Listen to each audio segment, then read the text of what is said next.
Hey guys, thanks for joining me for another Broken Meeple review, and a healthy one today because I'm talking about salad, specifically point salad. If you are new to the gaming hobby, point salad is kind of the term we use for a game where anything and everything you do pretty much gets you points. You know, I'll collect this card, gets me points. I'll level up this track, gets me points. I move to the space, I get points. I lean over a bit like this, I get points. It's a Tuesday, I get points. You know, whatever you do, you get points. You feel like you're getting rewards for everything you do. It's quite an addictive thing in games, although some people do it more than others. Stappenfeld. You know, personally, I can think of other sort of point salad games like, say, I suppose Pulsar 2849 is a bit of a bit of a point salad in that respect, and I like it. I like knowing that I'm getting a little something for doing anything, even if it might not be the most optimal move. Well, this one basically pays homage to that whole phrase. The game is literally about collecting cards with salad on them for points. The idea is that you have 3 decks in front of you with, 3 decks in the middle with 2 veg cards underneath them. And you take it in turns to either take 2 of the vegetables, so it could be like carrot, cabbage, onion, that kind of thing, or 1 of the point cards which are on top of the decks. The cards themselves are double-sided, so you either take 2 veg or 1 point card. As you take the veg, the cards come off the deck, so they flip over and become veg effectively. But optionally on your turn, you can also flip one of your point salad cards over to its veg side. And it tells you on the card what it is, so there's no memory aspect, don't worry about that. But that's essentially the gist of the game. The idea is that you keep going and going and going and taking it in turns until all the cards run out. But what you're doing is that you're collecting point cards to say, okay, lettuce gives me 2 points and onion gives me 2 points, all right?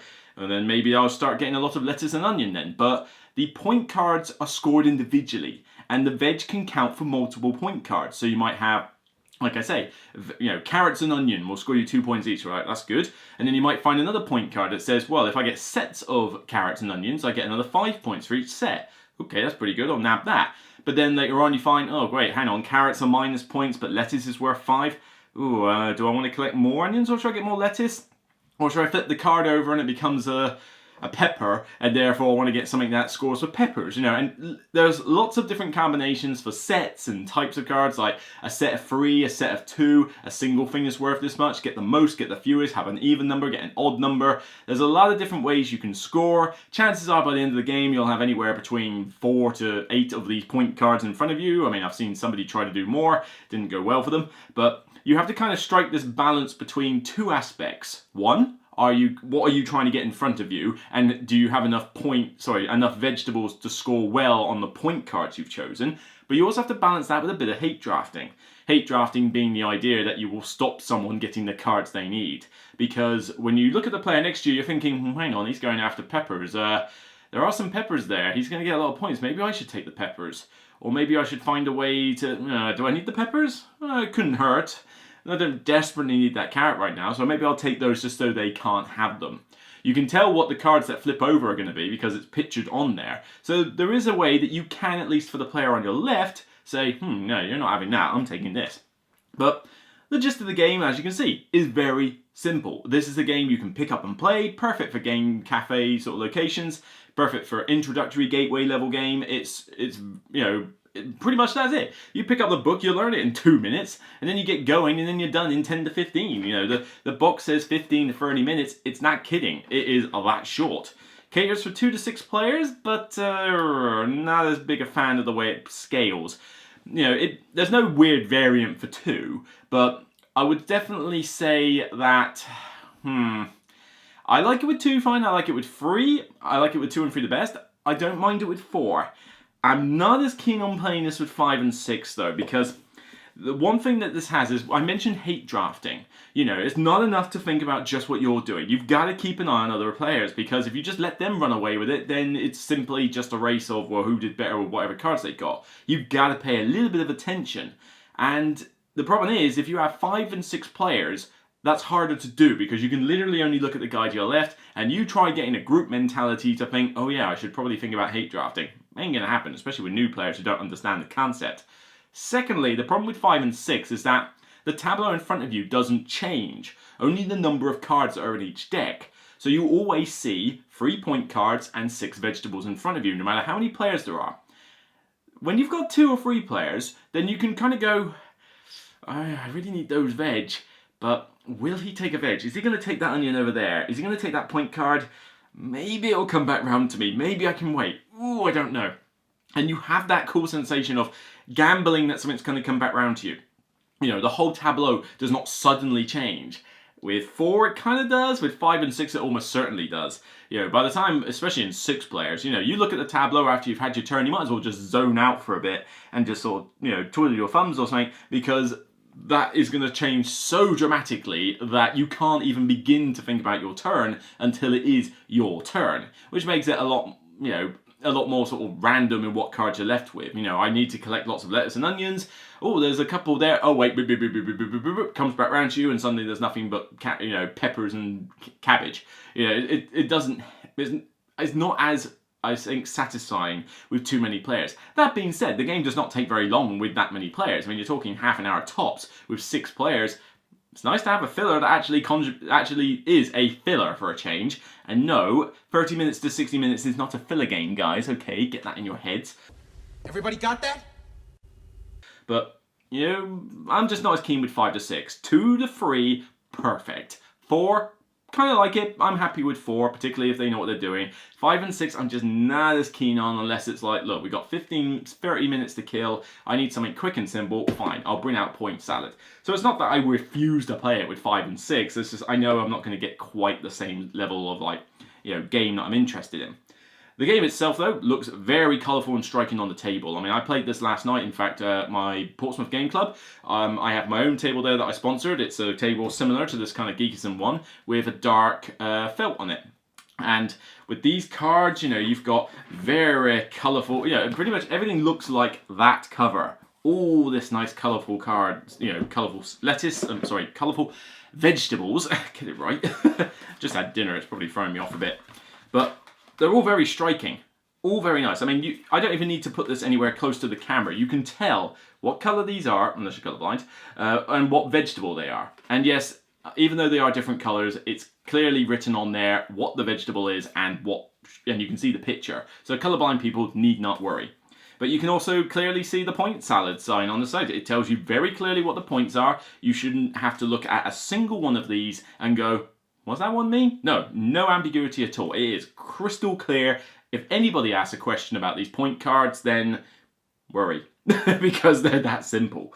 But it's just a straight up simple little filler, but it looks the part. All those colours everywhere. Everybody's got colours and colours in front of them, and all in the middle of the board as well. People will walk by and go, okay. You know, all the different, like, red, green, orange, yellow, it sort of contrasts really nicely with a good tabletop with all the light green as well. It's just a very pretty and pretty well produced game, actually. These cards themselves, you know, they're fairly sturdy cards. You know, they're not linen finish, but at least they don't feel like they are. They're kind of pretty thin linen if they are. But, you know, I don't feel they're going to break anytime soon. I feel like these will last the test of time.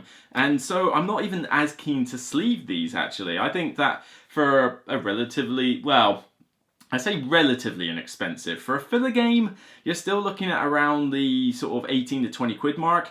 That's not the cheapest for a filler game, I'll admit, but you are paying for, you know, a fair few cards. They are very nicely done. They are double-sided, so you're getting effectively double your work, you know, double your money for the cards themselves. And the insert holds them fine. In fact, I dare say that because it's got 2 cubby holds, and yep, I mean, I have not sleeved them, but there is a lot of space in there, so you can tell, I'm just knocking everything over today, but you can move them around quite a lot when they're unsleeved. So I have no qualms in suggesting that if you want to sleeve this game, all the cards will fit in this insert without any problems.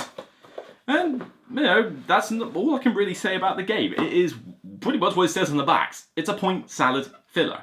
Collect the cards, you know, collect the point cards, score at the end. And that is a slight negative, I will say. You know, you play the game and it's very simple and turns are very quick. 2 veg, 1 point card, 1 point card, 2 veg, 1 point card, 2 veg, 1 point card, 2 veg. And, you know, if anything, it takes more time to actually flip the cards over than it does to actually take them in the first place. But it kind of grinds to a halt a little bit at the very end when you get to the scoring, because you better have your calculators with you unless you're good at mental arithmetic, because you've then got to go, right, so hang on, that gives me 8, 16, 24. Right, now, okay, that one gives me 5, 10, 14. 14 at 24 is 38. Okay, right, that gives me, hang on, have I got the most fewest? Oh, I've forgotten my number now. It's gotta go as soon as you hit that bit of scoring. So, would I play it over and over again? Yeah, I mean, that's a great thing with fillers. If you enjoy them, then you will want to sort of go, okay, I've played it. Who wants to go again? Cool. Da-da-da-da-da. Who wants to go again? Da-da-da-da. And 2 or 3 times I can play this in a row, and then I'll think, yep, I'm kind of done. I'll put it aside, and then like another night I'll bring it. It's a small box. It's plenty portable. It will fit in the gaming bag all the time, so I can take it to most gaming nights really as a sort of go-to filler. And like I say, it's well produced. It looks good on the table, easy to learn, easy to play, some clever little tactical decisions, nothing brain-burny, pure gateway level. It just very much does what it says on the tin. If there's any negatives, they're more minor. I mean, as I say, this isn't like blow my mind, you know, in terms of best game ever, but it's just, it does what it says on the tin and ticks all the relevant boxes. My only main negative is that the scoring kind of crunches to a halt, but otherwise, you know, it's perfectly good. So, all in all, I do get a kick out of this. I'll give it an 8 overall. It's definitely Gateway approved. Still working on this whole badge thing that I'm trying to do, but yeah, definitely one for a game cafe. Definitely one for your introductory games collection. You know, I think it's solid. I think you should give it a look and not only play point salad, but also eat your salad as well. Kind of on a bit of a diet at the moment, trying to lose weight, so definitely eating a bit more of the vegetables lately. So do I eat all of those? Yeah, not so much in the way of cabbage on a regular basis, but certainly I get my fair share of tomatoes, peppers and carrots on a regular basis, so you know, I'm keeping healthy. So that's it for me. I'll see you on the next Broken Meeple review, and until then, regardless of whether you've stolen my carrot or you've dumped me with cabbage, you know, it's still only a game. Take care, and I'll see you next time.